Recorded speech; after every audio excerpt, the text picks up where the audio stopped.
edit nyo dyan? Marulang mo pa pala.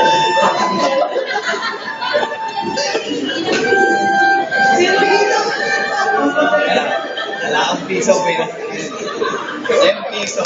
Ayan. Nag-isa yung baril ko. Aray.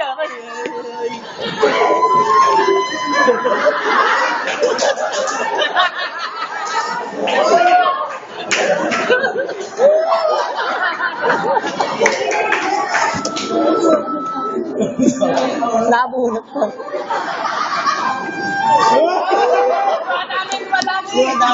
Pamasahe din yung pauwi. Eh, pag nilagay mo,